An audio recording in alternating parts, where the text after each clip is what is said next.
true. Do I need to remind you what is out there? Once upon a time, I had somebody that I cared about. And in this world, that sort of shit's good for one thing. Getting you killed. The Last of Us is one of the greatest zombie flicks of all time, turning a digital video game into an exotic and emotional experience, chock full of thrilling adventures beyond the scale of any feature film. Now, unlike most zombie movies and games, The Last of Us may not have as much to do with zombies as you may think. In fact, I feel like I spend most of my time hiding from the armed forces, encountering deadly militia. Oh, and yeah, there's a swarm of zombies around the corner. It seems as though the worst parts of human nature have consumed every last one of us in this apocalyptic hell. You're going to need these skills if you plan to survive. Naughty Dog has done a fantastic job at showing us just how fragile human life can really be. Spoiler alert, the main character, Joel, the bearded guy from that trailer, he kinda almost dies. I didn't choose to paint a horde of ghoulish nightmares or fabricate an epic battle scene, guns blazing. To me, one of the most terrifying things imaginable is to be alone, frozen and hungry, with death all around you. In this painting, I tried to capture the thought of being alone. And in the spirit of Naughty Dog's hard work, I'd like to explain a little bit of the lengthy process that goes into creating a fully painted illustration. The process always seems to start in a sketchbook. And to work more efficiently, I do my thumbnails at about an inch tall each. That way I can go through as many ideas as I want, get the bad ones out of the way, and the doodles only take about 30 seconds each. As long as I can see the idea in my head, I can build composition after composition in a small sketchbook and only take up a few pages. That's why I do them so small. I'm using a 22-inch Wacom Cintiq to transfer the logo. I've done it backwards because I'm using a transfer paper which will actually stick to the board, and when I'm ready to peel off the mask, we'll be able to reveal the golden logo. Since I've put so much effort into the photo shoot, doing a little bit of coloring in Photoshop, I might as well transfer the drawing using a projector. It's probably the fastest way. I'll be painting on a nicely gessoed hardboard. Usually I like to use masonite over canvas or linen. And today I'll be painting with acrylic to start off. Now, one of the most important parts of starting a painting for me, both digitally and in oil, is to get rid of the white of the canvas.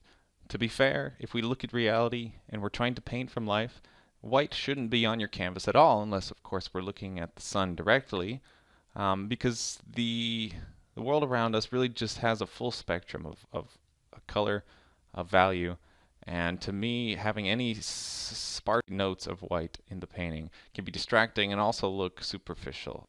So I'll be prepping myself with basically the same colors that you saw in the digital painting. But in this case, I actually want to exaggerate some of the color. I want to blast those oranges to make the sunlight feel super hot and also really chill down those shadows. You don't want to be standing in the shade. One thing I actually really want to do is tone it down a little bit darker than maybe what I saw in the digital painting that I started up. And the reason I do that is because I love to work from darks to light.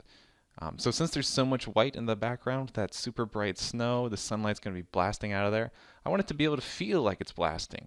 And we won't be able to do that with white everywhere. We're actually going to have to tone it down a few value steps so that I can hit some hot points and really make it feel like it's a crisp, blindingly bright day. Now when I'm working with oils, it's all about the edge.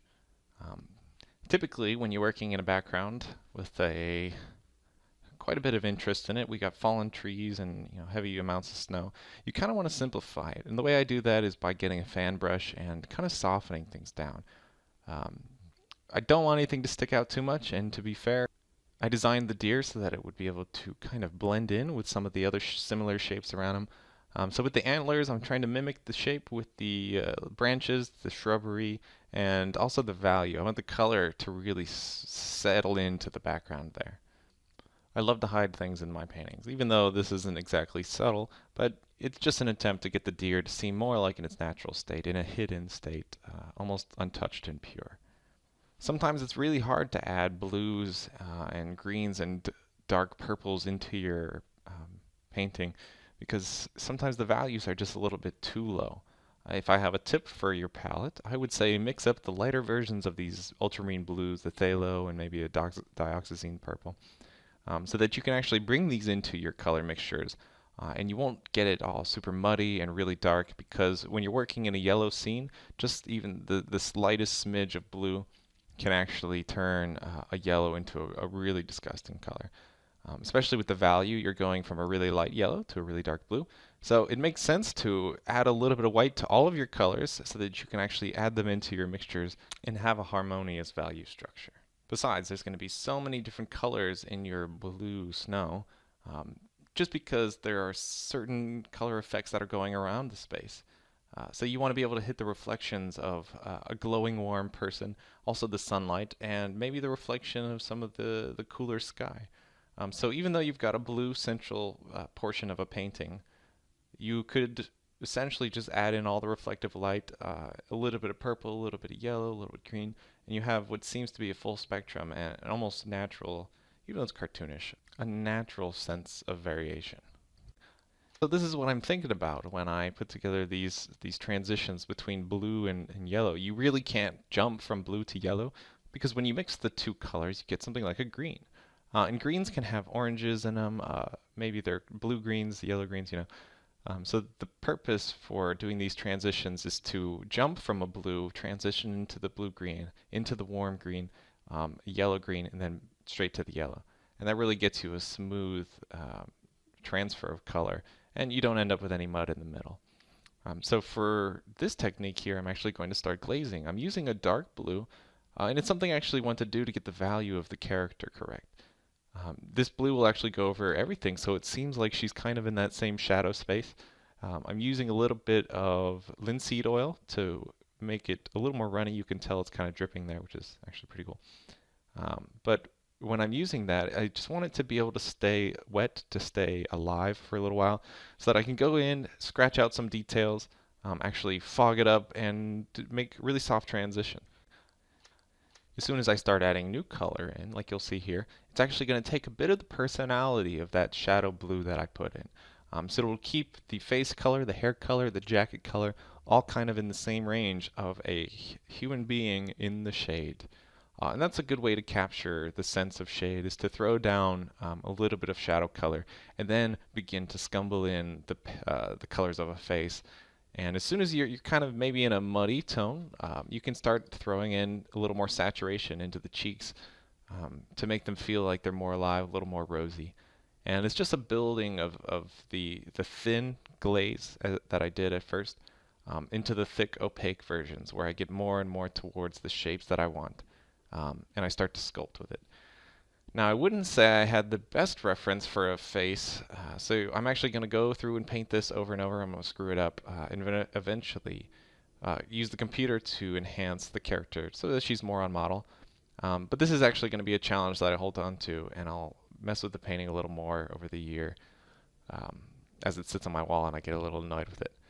But the face that you're going to see here is actually just, I'm mimicking what's happening in the photography, but I'm not tracing it. I'm not trying to see exactly what's going on, because I do want my personality as an artist to show.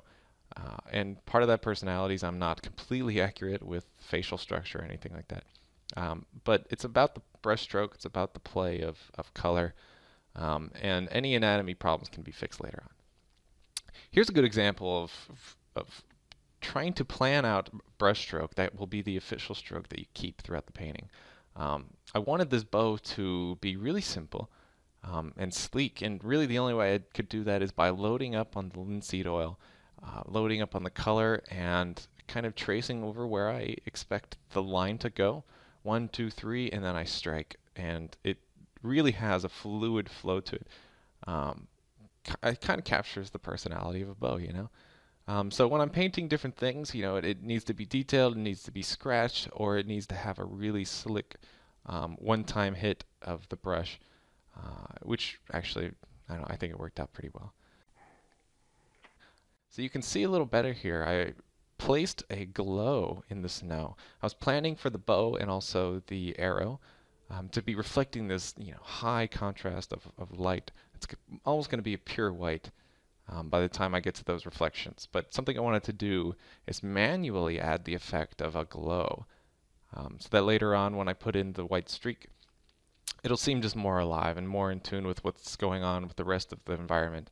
Because a lot of this has glow to it, so I'm actually trying to mimic it and make sure the pattern feels the same across the board. When I'm dealing with an oil painting, really the point where I know that I'm finished is when I can secure just about every inch of the painting.